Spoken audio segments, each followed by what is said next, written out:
Thank you very much. We have here Marius Kutateladze. Do I pronounce that well? Yeah. From GoSwift in Estonia, Tallinn, I guess. Could you introduce yourself and GoSwift for the Dutch viewers of this program?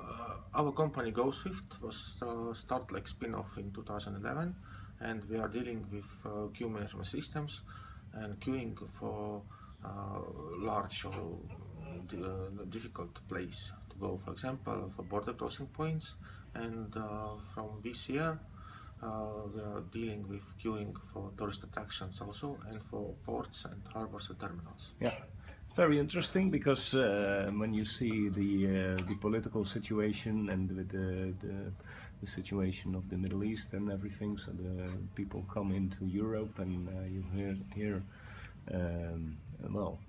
discussions about closing borders and things like that. Is it also for that purpose, or is it just for transportation? Our systems can be used in both ways. So, for example, in Estonia, some of government agencies using our information and our database to run some additional checks and to run some security checks, also to risk management, and of course to reducing the physical queues at the border also. Yeah. So our systems will be most effectively work when we are installed our system on both sides of borders. For example, the situation that we have in Russia and Estonia. Yeah. We'll have probably next year in Finland and Russia also. And it gives you opportunity for border guys, first of all, to manage their own human resource, to manage their own risks, to manage their own security issues. Okay. And of course, for trucks owners and for cargo owners, it gives you opportunity to better planning your logistic chain. Okay, but do you, there's one question I have in mind, as a truck driver, and I'm carrying, let's say, fruit, so to speak, and I have to pass your border, what do I do?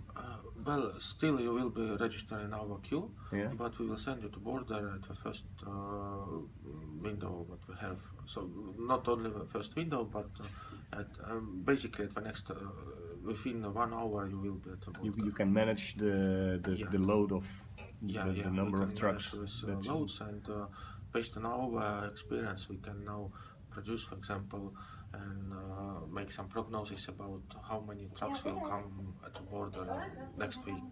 Okay.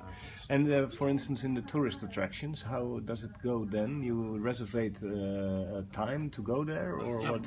Basically, we are good to mixing different types of queues. So in tourist attractions, we are using so-called time slot systems. That means that you have a specific hour or date and you will come, and of course we can manage so-called live queue. That means that, for example, if some tourist doesn't know anything about the system and will still show up at the museum or whatever place it is, he can still will be register himself in the queue, and instead of spending time standing in this physical line, he can walk around in a nice place, spend some money in coffee shops. So, for instance, I go to the Sagrada Familia in Barcelona. There's a 1 kilometer row, and then I'll check in or something, and I go do my shoppings and everything, and then I'll step in the row. Yeah, and we will know what time when you should come, and we will send you, of course, some information like text message, or you can also use our app, this mobile app, so you will just see what is your positions in the queuing and when you should come. Okay, because there is a lot of tourist attractions. I think there's a lot of market for your product as well. Yeah. And we're planning to also mix together different tourist attractions place, so you can basically use our application like the roadmap or to plan your visits in some places. Yeah. Okay. Well, it's totally clear to me. I wish you lots of success in the future, and thank you for your time with us. Yeah, thank you. Okay.